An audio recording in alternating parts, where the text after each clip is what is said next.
Hey guys, welcome back to Star Wars Timeline. I'm super excited to have Meg back here. Today we're talking about really cool subjects, Star Wars Divisions, the animated show you could check out on Disney+. But first, Meg, could you please introduce yourself to the audience who is watching us for the first time? Tell us all about your channel and what kind of Star Wars content you have on YouTube. Sure. I'm Meg Reviews on YouTube. Last year, I reread all the 90s era Bantam Star Wars books, and this year I've been rereading the new Jedi Order series, as well as trying to catch up with all the High Republic releases that have come out so far.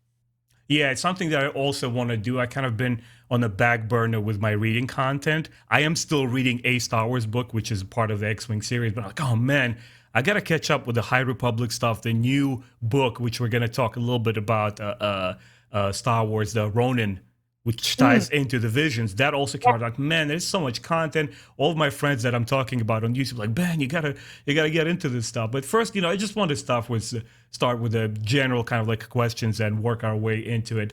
Just tell me, what's going on in terms of your reading at the moment. Like, what's the next book you're trying to review, and also we have some awesome news, right? I'm pretty sure you've checked it out. They're saying that it's been all but confirmed that Hayden Christensen is going to be back for the Ahsoka show. I just wanted to hear your thoughts on this, what you're reading on right now. Yeah. So I just finished reading the third book in the Force Heretic trilogy, which Hmm. is the anti-penultimate volumes of the new Jedi Order. Hmm. So at that point, I just have two NJO books left. And then I guess moving on to prequels next year. Oh, nice. Yeah, just catching up on all those like old books that came out when the prequel movies were released. And Yeah. I'm so excited for Hayden in Ahsoka. Obviously, we knew he was going to be in the Kenobi show, but knowing that he's going to be in the Ahsoka show as well, I'm not sure how, because I'm pretty sure that's set like Mandalorian after Battle of Endor. But if it means that there's flashbacks, like Clone Hmm. Wars flashbacks or flashbacks to Vader, I'm really excited for that. And I'm just so glad that he's a part of the Star Wars, I guess, community again. Yeah, yeah, Because I felt that so much criticism that he and other actors received during the prequel era. And you know me, right? I'm not a big prequels fan, but it's like he's an actor who did the best with the role that he could, and he was a promising young talent, and I think he had all the charisma in the world, and he had a lot of charm. And as flawed as those movies were, I enjoyed his performance throughout. Even in the Attack of the Clones, I thought he was quite good. And you know what really excited me about this particular news? When they said that he's going to be reprising his role as Vader, I'm like, okay, so it's mostly means that we're gonna get some voice work from him. But now we Mhm. get to see Hayden on screen as Anakin, right? I'm like, oh my god! And I'm thinking to myself, whatever option they choose, whether it's a flashback or you know what, I was even speculating that perhaps if it does well, they can bring him back full time and explore some storylines during a Clone Wars show, but live action, right? There's so many avenues they could take, and either capacity, I think it was just wonderful news to have him back. I completely agree with you. Yeah. Before we jump, like I just wanted to touch on something else, right? It's not completely Star Wars related, but it sort of is. Dune, the movie is out. Like, are you any remotely like familiar with the books? Are you planning to watch the movie? Are you excited about it? Yeah, I read I want to say Dune and then the next two sequels, Hmm. which is Dune Messiah and Children of or Dune, is it? maybe Children of Dune and Dune Hmm. Messiah years ago. Hmm. I watched the David Lynch movie, and there's a part of me that still to this day wants to make Princess Irulan dress from that Hmm. movie. So the movie itself is like a Hmm. hot mess. So I'm really excited for this movie of Dune. When I saw the trailer and saw the sandworms Yeah. on the screen, it was like, oh wow, like that's awesome. Hmm. I'm a little concerned that since it's like just the first half of the book, Yeah. they might like the David Lynch one, they just might not finish it. But I definitely hoping to go to a theater for the first time since I think February of 2020 and actually see Dune. And because it's such an influential sci-fi story. It had, a big influence on Star Wars and on the genre as a whole. And I'm interested to see how it is. Yeah. It's I already saw it, but I don't want to mention anything on it because I'd rather see you again. And perhaps when we meet the next time, we'll dedicate some time and talk about it as well, because I agree with you. It's just such an influential piece of science fiction, and it, in one shape or form, I'm sure it influenced Star Wars, maybe not directly. I have a whole video about it, but it's another topic. I'm also curious, are there any other book or TV show sci-fi franchises that you're also like really into? Like maybe Star Trek or Battlestar Galactica. Something like doesn't have to be sourced in literature. It could be a movie or something. I mean, I am excited for the Amazon Lord of the Rings show. I'm a big Lord of the Rings fan. Actually, on my shelf behind me, I have all the volumes of the History of Middle Earth, which is basically J.R.R. Tolkien creating his world through the years. I'm not sure how it will be, but I'm excited for that. And I'm also excited for the Wheel of Time TV show. I'm not like a big Wheel of Time fan, but I did just sort of casually read the book. So I'm really excited for that one as well. Yeah, same here. I already read the first book in anticipation for the show. I actually was planning to read it years ago, but I finally got around it. I'm like, okay, the trailer didn't blow me away, but I'm like, oh, hopefully it's good. But I'm definitely more excited about The Lord of the Rings because Amazon, I think they threw around $200 million just on the first season. It's like insane amount of money. Yeah, that's really, really crazy. But now let's jump on the topic of the Star Wars, and we have this Vision animated show to talk about. Again, I want to start generally and work our way into it. I wanted to get your personal opinion. What do you feel the differences between live action 3D animation and then traditional hand-drawn animation, which Visions is? Yeah, I have a really big soft spot for traditional 2D animation. I just think there's a lot of opportunities for the artists and the director to be very creative. And I think that really came through in Visions, just the different styles of animation for each short. I like how realistic and stylized 3D animation can be, and obviously live action can do amazing things, but I just love the look of 2D animation, whether it's really simple or really intricate, or there's lots of options there. Yeah. For me, it was the longest time it took to really start appreciating the Clone Wars. I think I really, really felt like it got me hooked by the second season, because me, for somebody who studied for 4 years traditional animation, and also on the other hand, I'm a huge video gamer. I loved video games, especially like in its earlier days, especially during PlayStation 1 days, when you first got that CD format, and you had video games like Final Fantasy, where the intro sequence, the cinematic, would be so much more advanced visually. It had beautiful animation that for the rest of the game, it looked kind of inferior, and you looked for the next animated sequence to really enjoy that. And as far as I liked it in video games, for some reason, when it came to CGI animated films, like all the Pixar movies, like Toy Story and so forth, I just wasn't feeling it. I'm like, something is really missing. And until very recently, when they started doing like something Moana, which just blows your mind visually, right? I started appreciating more. But with Clone Wars, it took a while. And what really sold me on the show was the action, the epic scope of it, all the characters, the fantastic writing. I'm like, you know what? Just stop being jaded. It's just such a good content that, like, get past it. And I really got to learn and to appreciate, 3D animation as well. But I'm right there with you. I think the 2D animation as an art form, which I think should stand right next to 3D and live action as a separate thing.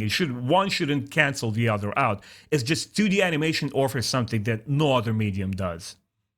With Clone Wars, originally, I think what I struggled with the 3D Clone Wars, was how, I guess it's a stylistic choice, but like how blocky they were and the way they would move and stuff. Mhm. It took me a bit getting into the characters, getting into the story, because there was a part in the back of my mind that's like, they look like puppets.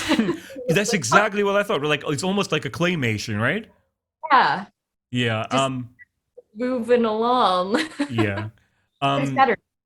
when it comes to anime, obviously it's almost like a subgenre of 2D animation on its own because it's just so it celebrates difference. It celebrates being completely distinct from Western animation in terms of looks. A lot of anime actually explores Western ideas conceptually and story wise, but visually it just looks as far away from Western animation as possible.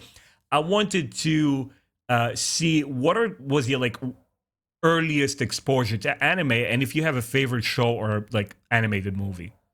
Yeah, I think my earliest exposure and my favorite is Sailor Moon.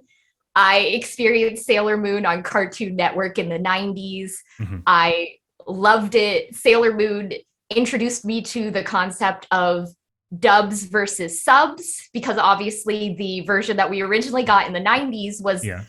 a lot different than the dubbed version we have now. Like, characters' names are changed, Mhm.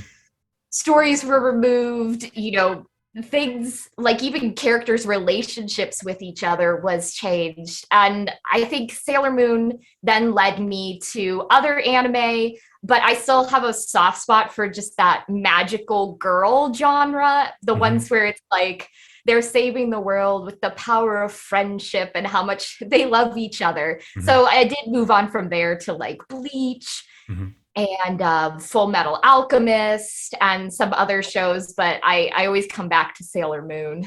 Nice. My earliest exposure was so for us back in Russia, in VHS days, it was equally hard to catch American cartoons as Mm. much as anime, right? Later on, they started giving like DuckTales and all of the Tailspin, all of those shows that Disney popularized on television, but stuff like Ninja Turtles. You had to get on VHS, like He-Man show, which was less popular in Russia. You had to get on VHS tapes. So I had a couple of those, and for some reason, my father bought one of these tapes that had 2 episodes of Guyver, the original Oh, 80s animated show Guyver, which is like they have these bio suits and, bio weapons and engineering. It just blew my mind as a kid. And obviously, when I came over to the States, I was 14 and I started digging through like local rental shops. One of the first, I think, feature films that I saw was Princess Mononoke, which mm. I mean, Miyazaki, he's a world of its own. I think he is as big to animation as Disney is here in the West. And his stuff just blew me. And then I moved on to something like traditional stuff like, Ninja Scroll and Ghost in the Shell, Vampire Hunter D. I was a huge, huge fan of.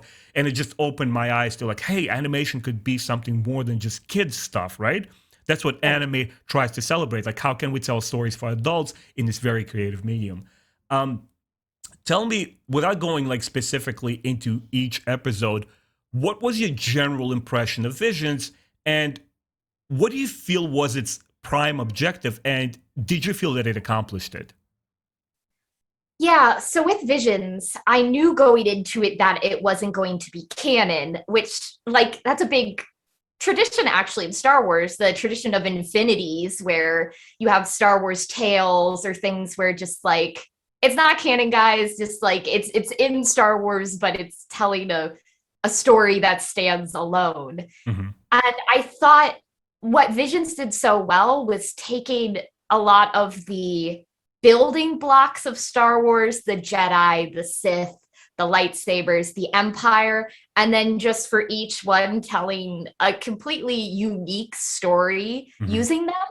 I think the ones I liked the most were the ones that felt like the most removed from Star Wars, the most where they took those building blocks and made something completely different. Hmm. And the ones that weren't as much my favorite were the ones that had more of those like canonical Star Wars elements. I just loved all the different like outfits and cultures, and all the different lightsabers, actually, though there were some that looked like lightsabers, there were some that looked like katanas. They really cool, and it was very interesting how each studio like did something different with them. Yeah, I enjoyed the fact that to me it felt like the show wanted to communicate as like, hey, we are trying to find excitement in Star Wars again. We're trying to reinvigorate the franchise and upset the formula and try something different. And I think they were in a major way were able to offend as fewer fans as possible when they said like, look guys, this is not canon, just have fun with it, right? It's not that serious. We're just trying to have a good time with it and see what sticks, what kind of stories people enjoy about it, just to start this conversation again. And I almost feel like it's partially reactionary to how people responded to the sequel trilogy, because people are so invested and attached to these characters that we knew for 40 plus years, that if you take a route, deviate from the main path, people start getting upset and they talk about it, become very vocal. Here they said like, hey, let's become creative again. Let's try not to appease what the masses are asking for or go with the canonical story of characters. Let's celebrate the fact that we're trying to do something different. Again, playful. And I think it accomplished it really, really well. But if I were to separate this show, I mean, we only got 9 episodes, right? But if I were like, it goes right down the middle where half of the episodes felt very familiar. Like you said, like they're playing with content, which is like instantly recognizable as Star Wars formula. They're formulaic. And then the other half was like bold with it. And the fact that Disney and Lucasfilm allowed the creators to do that stuff and put it on Disney Plus was very brave of them. Like, hey, we don't care if it's a punk rock or band in one of the episodes. Just put it in there. See how the fans will react. And I think there was a major success. Even if not every episode is for yourself or for me, I didn't feel like a single episode was a waste of time. There were quite a few episodes which I didn't like, but overall the success was that it did something fresh again. And I really like it. So now getting more into the specifics of it, which episode you like the most and why? Yeah. Okay, so let's see. I really liked the Duel. I think that was a good choice to start it because like stylistically, the animation style, I loved it, how it was very black and white with just a few pops of color, almost like, I'm not an artist, but like very charcoal-y, I guess. It also reminded me a lot of Rurouni Kenshin, just like, a wandering former lawyer, and he just wanders into this dilemma. And it just felt like there was a lot of backstory lurking behind the story. And it was maybe like 15 minutes long, but there was so much in there. I really enjoyed that one. Let me think. I liked the Village Bride. I liked getting to see like this culture that with these interesting Force-related customs. There was a common theme I noticed in them of a lot of Padawans once the Jedi Order had fallen, of not rising to their opportunities until something really bad happened. And the Jedi in that one was one of those, where obviously she was very hurt and traumatized by what happened, but she came through for those people. Yeah. And I like the animation style of that one too. It looked, I'm not sure what it looked like, but I liked the setting of it. I can't remember the name of it, but I liked the last one. That really surprised me where it went. The Akakari one, right? Yes. Yeah. I was not expecting that to go where it went. And that was another one where the art style I thought was very interesting. Okay, so that's 3. I know I like. So we also had, after the Duel, we had the Tatooine Rhapsody, just to give us a reminder, of all these episodes. Episode 2 was Tatooine Rhapsody with a punk rocker band, right? And then we had the Twins, that crazy battle on the open space that a lot of people like very, very vocal about. And then we had, after the Village Bride, we had the 9th Jedi, right? With all these Jedi being lured into this temple. Then we had the one which is obviously inspired by, Astro Boy Toby, And after Toby. Toby, we had the Elder, the one with like Sith battle, Sith on the Jedi Master and Jedi Apprentice. And the other one, which I felt was a very interesting choice, was Lop and Ocho, right? With that Yeah. bunny-like looking character there, Yeah, as soon as I saw her, I was like, oh, she's a bunny. Um, such an interesting choice. right? And that one, I felt like used the conflict with the Empire, but then with Ocho had a character who was like, this is the only way our planet's going to move forward. And Mm-hmm. she's obviously a bad guy, but Right. at the same time, you're like, well, I guess she wants progress, but yeah, that's not, Mm-hmm. don't do that. Don't side with the Empire. Mm-hmm. It's interesting that you brought the Duel as one of your favorites instantly. That's the one I was mostly anxious about, and I'll tell you why. Because once again, I'm coming into it with my own bias. I'm like, okay, so it's 3D animation, and it's a style of 3D animation called cell shading. You might be familiar, right? Where they're trying to emulate traditional animation, but it's all done in 3D. And I was very cautious about it, but that because I always feel like it's a cheat when 3D animation tries to imitate 2D, like the recent Berserk. They started continuing that manga right into animation. I just wasn't feeling it. I wasn't liking it. And here was, okay, let me see what they're going to do. I'm going to try to keep an open mind. And the moment that you see it, it is like manga in motion, right? Because Yes. Japanese manga is drawn by hand, Yes. right? And I'm looking at it. I'm like, so the models are 3D, but it looks flat. It looks right. And then on top of those characters, they have these kind of like scratchy marks. God, you said it's sort of like charcoal. So Yeah. it really sold the effect of looking at manga. But I felt in terms of story, it was one of the most familiar ones because it wanted to cement the show and like, hey, what you're watching here is Star Wars. Let's be safe first, right? Let's hook you in with something that feels familiar. They literally ripped a scene from Akira Kurosawa movie, Yojimbo, right? He's walking this lone masterless samurai and he defeats the bad guys. But there's just so much more to it. There's so much context and lore. And you're like, hey, man, where's episode 2? Like, what's happening with all these guys, right? Why is he trying to help? It raises so many questions that I thought it was beautiful. And like you mentioned, we'll have the opportunity to talk about other episodes like The Village Bride, The Ninth Jedi, like exploring all of these different styles. But to me, the episode that completely blew my mind was The Ninth Jedi. I felt, and even its director says that he actually intended it as a pilot for a potential show. That's the structure he followed because it feels like there's a crazy amount of setup, but it still Yeah. sort of kind of gives you enough conclusion to say like, okay, this is what happened. This is the resolution. Now, if you want to follow us more, ask Disney Plus to produce, further episodes. But I was just so pulled into that world because I'm a huge fan of the Dark Horse era comics when they explore the dark times, right? When Yeah. the Empire rises, it's after episode 3, and Vader is there as a Emperor's henchman destroying the Jedi Order, destroying the leftovers. And it's just such an interesting, period of Star Wars to explore. How about your least favorite episode? Which one like just didn't stick and you felt like either doesn't represent Star Wars well, or just wasn't for you personal?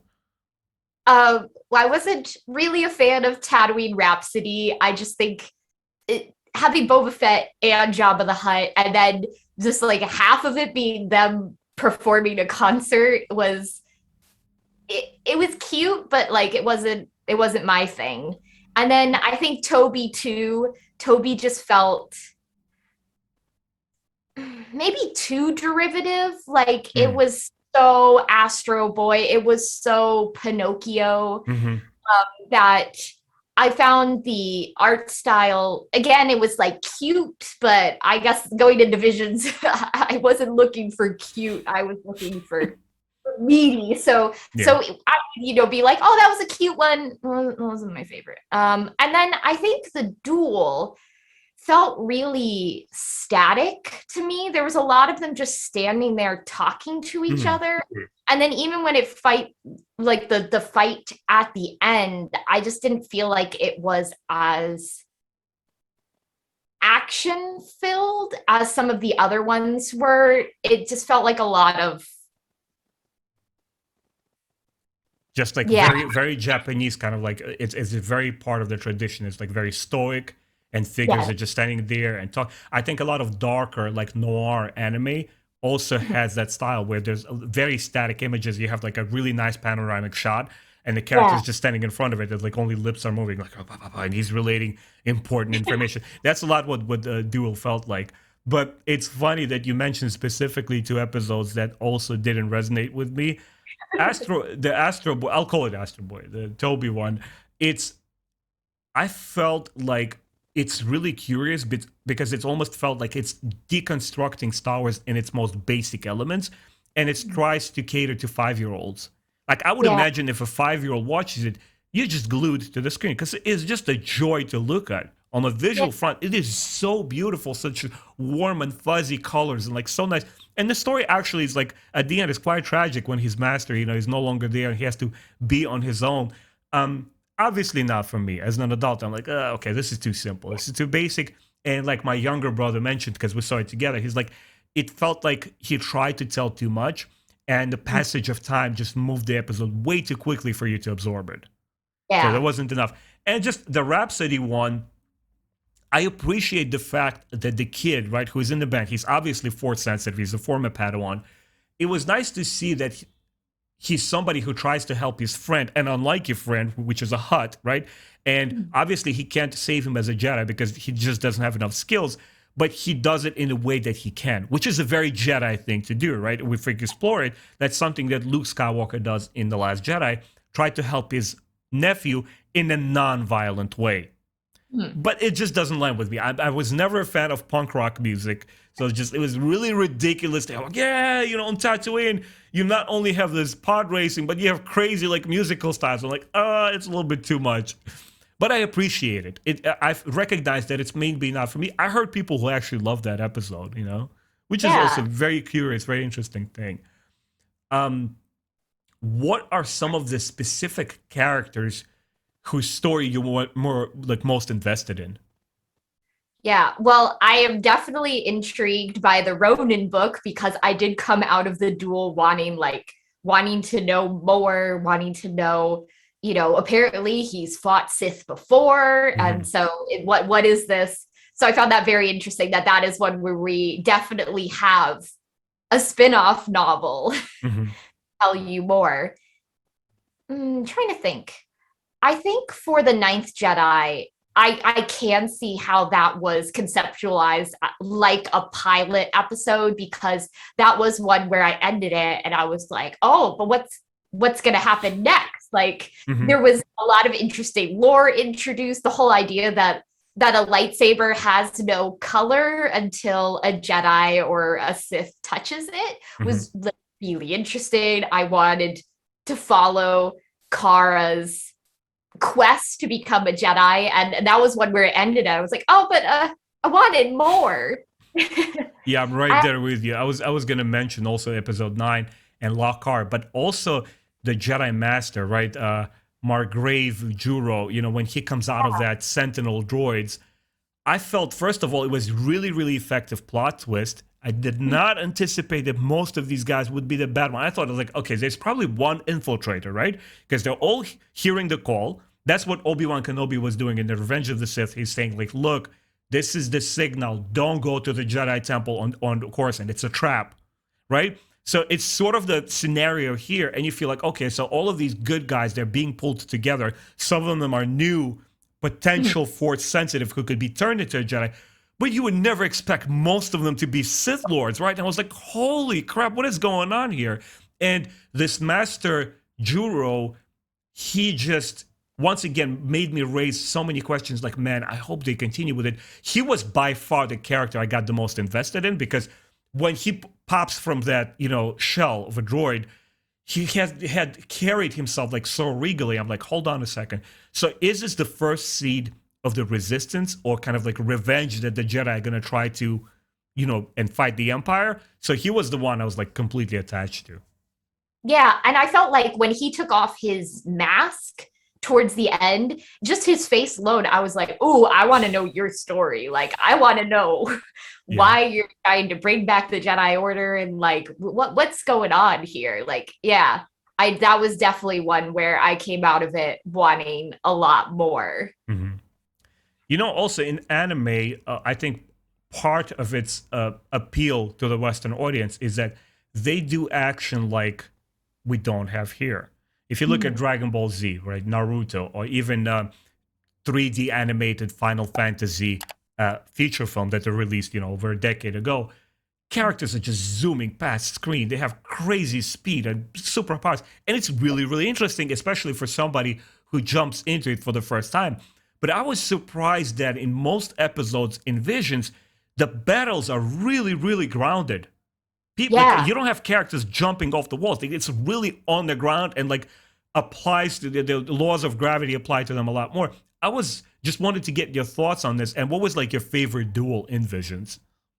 Yeah, well, it's yes, you're right. It's interesting because I felt like the only fight where I felt was very anime and that people were just was Yeah. the twins, which was, so stylized and things. Favorite duel. Let's see. I do really like in the Ninth Jedi when she jumps off the speeder onto the ice and you can see that it's slippery and she's like trying to get her footing as she's, standing off against that Jedi hunter. That part I thought like the first time I saw that I went, oh, she's on ice. Oh, that was like, ooh, that was good. I like that a lot. And in the village bride, I like how a lot of that was just like very, she's just standing there and then all of a sudden she just the Padawan moves like you didn't even really see the motion, you just saw what happened. I like that too. I like that stylized, like, when someone goes and then you're just like, oh, she got him. Okay. Yeah. And then Yeah, it's I think it's very signature of something like the before Rurouni Kenshin television show. We had the Samurai X, right, the 4-part OVA, which focused on the same character, and obviously a lot more mature. It had a lot more like, violent stuff in there and blood and grit, and I think that's also as part of tradition of anime to show like the super fast move and then the person falls. I think even yeah. Western cinema like tries to adapt that little technique a lot.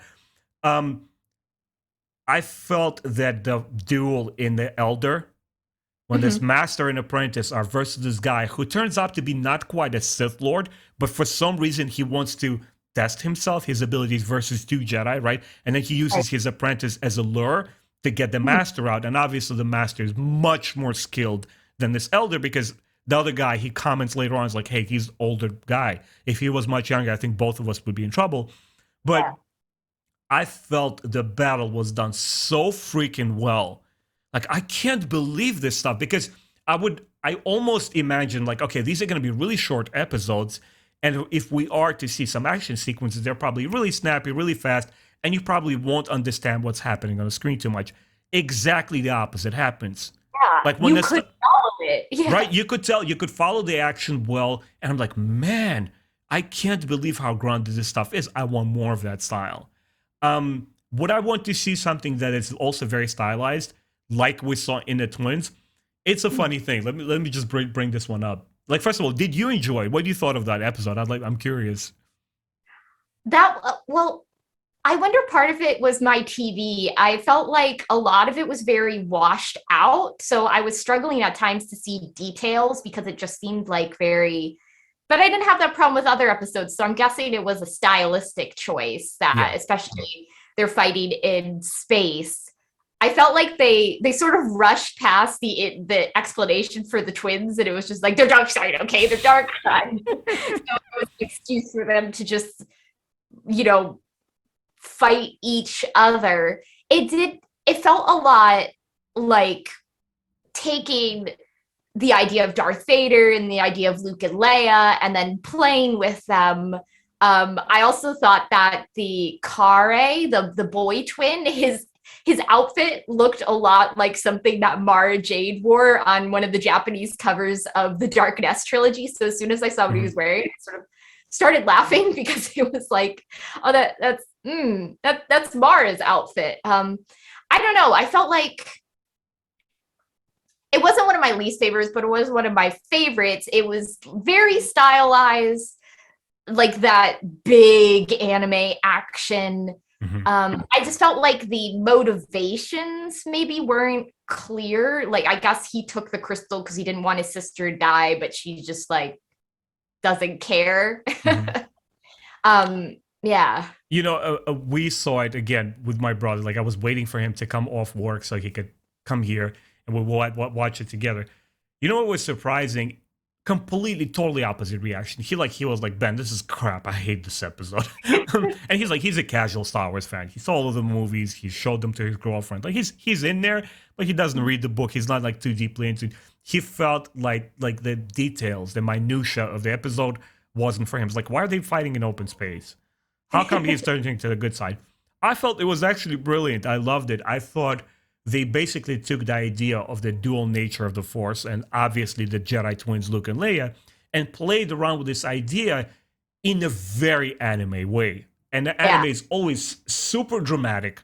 It just pours your emotions like out there and really throws it at you. It makes you like, no, you're not just gonna feel for this episode. We want you to cry. We want you to burst into tears. That's what anime often does, right? It's larger than life in that way.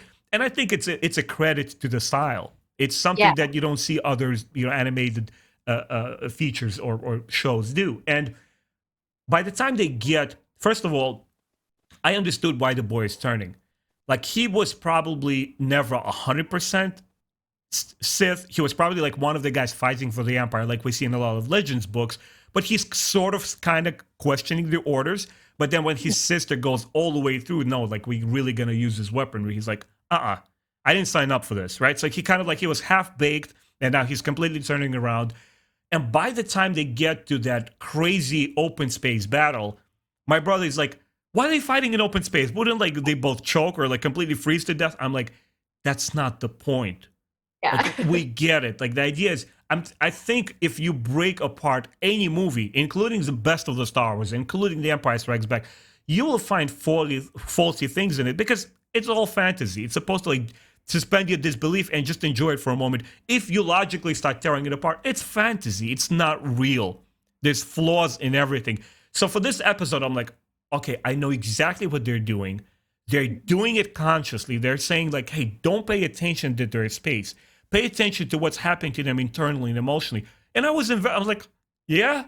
Like I thought I'm gonna like this episode the least because when you see snippets of it in the Visions trailer, I thought to myself, this looks too flat. I'm not gonna like it visually. Maybe I like the story, but it just the art style doesn't look the way I like my animation. And the funny thing happened after the first couple of seconds, I was sold on it. Like when you see those ranks of the stormtroopers, when you see the interior of those the Imperial Star Cruiser, even when you see those twins ships joined by this like new technology, new weaponry, like in the middle, I'm like, okay. This is crazy. That's exactly what I want future Star Wars to do. Just throw something new at us, and maybe it will stick. You don't know what you're going to like, right? And maybe when it's something completely new, you'll be like, okay, I like that, If you want to add something, please go ahead. I'm just like looking at my questions here. I know I had some other interesting stuff to ask you. If you were to pick up one episode and commission Disney or these Japanese studios to completely convert it into a full show, would it be? Which episode? I think Tough because I would want more with the Ninth Jedi. Yeah. But I think with the last one, which again I can't remember the name of, I want like the prequel.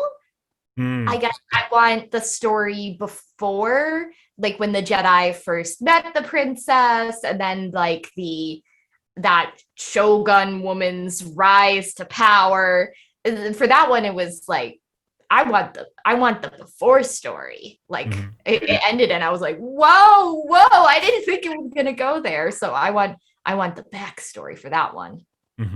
And if the show doesn't happen, which I sort of feel it's unlikely, but anything is possible. What do you feel is another scenario? How can they continue these stories? Well, I think definitely what they did with the Duel and with Ronin, I think is definitely possible. So Mhm. either a book or a comic. The High Republic has a manga now, so they could make a manga. Yeah. And I think that would be, especially a manga, would be really in fitting with just how Visions was made and the style of it.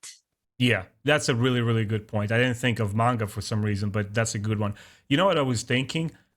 There's a couple of them that would like to be made into full shows. Obviously, the Ninth Jedi, but also the Elder, because I really want to explore that third non-Sith fashion. Like, hey, what's going on here? So there are other Force users who are also Yeah. skilled with lightsabers, but they're not either Sith or Jedi. Like, what's going on here? That one I Yeah. would like. I really, really enjoyed Lop and Ocho. And like, okay, Yes. so the father is there. He's sort of spiritually passed the torch to his adopted daughter. How she's gonna go about it? What's gonna happen next? And if we don't get full shows out of those, what if we get season 2 of Visions? Ooh. Shonen Jump, Yes. Yeah. right? So you know how Shonen Jump, what they would do is they would have like Naruto and Yu-Gi-Oh and these other popular mangas put together in one magazine. They would sell every month or so. When I used to work in a comic book shop, we used to sell it, and the kids would just gobble it up because the Yeah. parents would not give them money for buy like volumes of anime they wanted of manga, so would come and pick this magazine. What if they do that Visions 2.0 and like continue with each other episode they already did? I thought that would be pretty cool. Yeah, I would like that. It would be like, a year from now, check back in on Hmm.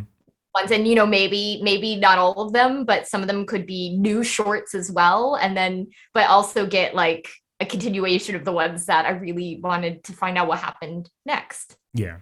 Um, what other themes you'd like explored? Because primarily what we saw in Visions, everything there involved the dark and the light side. It involved the Jedi. I think there isn't a single episode without the Jedi. Even in the Toby one, his mentor, the elder gentleman, he is a Jedi, right? He's force sensitive. What other themes would you like to be explored in this sort of content? Yeah, so I think there was a lot of focus on the Jedi and the Sith and Hmm. just like that dichotomy. I like the idea of looking at more Force traditions because both in Legends and in the new canon, we have the Witches of Dathomir and things like that, the Night Sisters.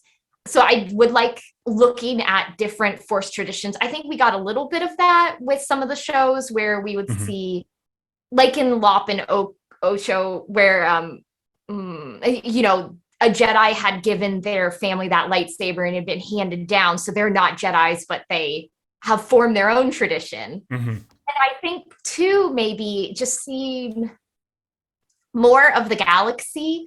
A lot of them we would see familiar aliens, but part of what I love so much about Star Wars is there's always new worlds and new creatures and like new settings. And Hmm. so maybe more of that. And like not just that when the Empire had risen and the Jedi had fallen period, but far future or far in the past. And yeah.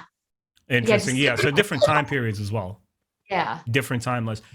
One thing that I'm like asking for also as a Star Wars gamer, as well as, the shows and the movies and all that content, when they release something like the Republic Commando, when you play from the perspective of the clones, right?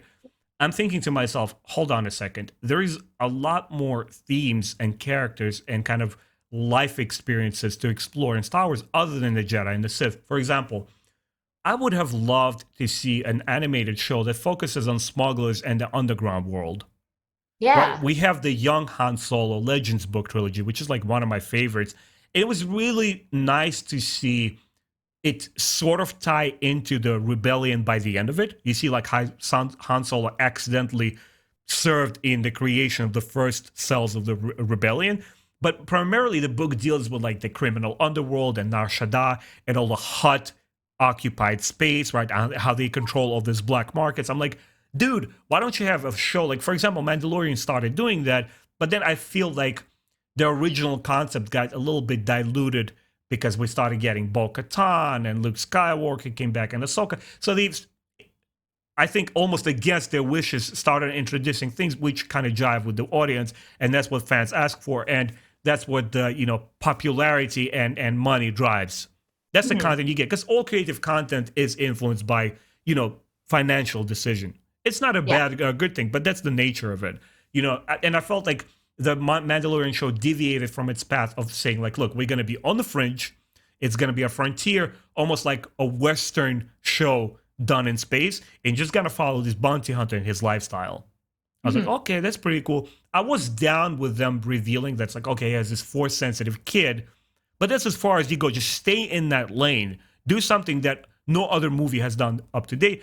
Imagine an anime show that deals like with some sort of a faction or like a powerful house of nobles, right? Almost like Dune style, who are trying to influence or undermine the empire from that perspective. So that's what I would want to see. I want to see content that doesn't have to do with the Jedi or Sith. Even when you just mentioned Dathomir, right? When we look at their Legends version of Dathomir, which I personally prefer a lot more to Clone Wars 1. Clone Wars 1 is cool because it has a lot of interesting story happening there, like the Mother Taldan, and the fact that Zabraks also live there, and you have Darth Maul's origin being there and his brother Savage. But I always appreciated more the Legends aspect of it, that there's a culture of people who also interpret the Force in their own ways. They don't have lightsabers, but they could kick ass, and they ride Rancors, right? So that was super cool. Yeah, just that with the Legends witches had, which was they don't have lightsabers, and they verbally say spells. So it's like a very different sense than, Luke. He just reaches out his hand and the rock flies up. And for them, it's like, something different. And I like seeing that where, outside of the Jedi tradition, people have formed completely different ways of looking at and using the Force. I have a couple of more questions, and I guess we're gonna wrap this up. What are your hopes for the future of Disney Plus and Star Wars animation in general? With Disney Plus, I'm really loving these Star Wars TV shows that they're able to spend time developing the characters, developing the story. So it's not like a 2.5 hour movie. We get to really spend time with them. And then, especially if there's multiple seasons, watch them grow and develop. So I guess that's what I'm really excited for, more of, because it seems like that's what they're focusing on with the Kenobi show and Ahsoka and Cassian's show. Andor, that these shows developing characters, and that each week we can watch new episodes and watch them grow. And I just hope that they like take it further, that we have smugglers, that maybe we have, I know they're doing a Rogue Squadron movie, maybe something like that, the X-Wing pilots in the Rebellion, and then the TIE pilots in the Empire. And we saw a bit of it in Rebels, how there's people fighting for the Empire who are just fighting for the Empire because they're like, well, I mean, it's stability. And I love stories like that and getting to spend time with them. I think I'm really... I liked a lot of the 2D animation. I've grown to like the 3D animation, but I would love more 2D animation as well. Not just the Bad Batch and the Rebels style shows they're putting out, but like other styles, other creators. I think that especially for television, Star Wars can be really diverse and really interesting and take routes that the movies can't. And I want to see more of that. Yeah, I wholeheartedly agree with you. I personally believe, as much as I love cinematic experience, and just watching Dune yesterday with my friends in theater again in IMAX was okay. Things are normal again in the world. Post this, we're in the COVID situation still, but like, okay, it's a piece of normalcy and excitement that you get only in theaters, right? But I strongly believe that the future of Star Wars is in the shows, because that format is more suitable for an epic space opera storytelling. B, it gives a lot more opportunity to retcon and listen to fan criticism and be able to adjust the kind of stories they want. Like, for example, if Star Wars runs too stale, hey, we got to get more creative. Boom, you get Visions. Or if it's too, we're focusing on the characters that fans don't like, hey, let's shift gears and introduce this character in the next season. That there's that, right? Also, it provides a lot more outlets for creativity and explore different styles. Like, for example, to this day, one thing that I'm still waiting for, I grew up as a kid on traditional 2D animation Western cartoons. Gummy Bears was the thing in Russia when we were kids. Like, DuckTales was the hottest stuff ever, right? A Darkwing Duck. And I just want that tradition of American Saturday morning cartoon style with like super cool writing being reintroduced into Disney Plus, like what they have on Disney Kids on YouTube. They have these really, I don't know if you saw them, these really small snippets of Luke Skywalker and Vader, kind of introducing them to younger generation of fans with absolutely stunning animated style, just stunning. And I'm looking at this stuff, I'm like nerding out. I'm like, dude, is somebody paying attention? Can you put this on Disney Plus, please? Like, retell me the story of the original Star Wars, retell the story of prequels in an animated form with much more expanded content, right? That would be really cool. Also, 3D shows, I would love a continuation or spiritual successor to Rebels. I love, because we sort of end on a cliffhanger, right? Like, hey, dude, what's happening with Ezra Bridger? What's happening to Thrawn? Like, I'm also curious, would you want to see continuation of your favorite things as well? Yeah, I think so. I think Rebels left me hanging, and obviously that's off limits because Zahn has been writing in Thrawn's past. So and there's a part of me that since Rebels ended, it was years ago now, I'm just like, but what happened to Ezra? But what happened to Thrawn? Where did they go? What happened? And I remember when they announced it was called Resistance or something. There was a cartoon Resistance, and I was like, no, I don't want it set in the sequels era. I like that. Yeah, I feel like right now, other than The Mandalorian, we don't have a lot of post Return of the Jedi content, and I'm wanting it because there's a lot of characters that I want to know what happened to them. I am pretty sure vast majority of fans really wanted to explore what we didn't get in the sequels, and it's to see Luke, Han, and Leia in their prime again together, joined on the new quest. And I think there's a very solid argument to be made for this YouTuber, I'm pretty sure you heard of it, who did a deep fake of Luke Skywalker in a much more effective way than they actually did in the show. And Disney did the smartest thing in the world and hired him. Yeah, have you heard of this story? Yeah.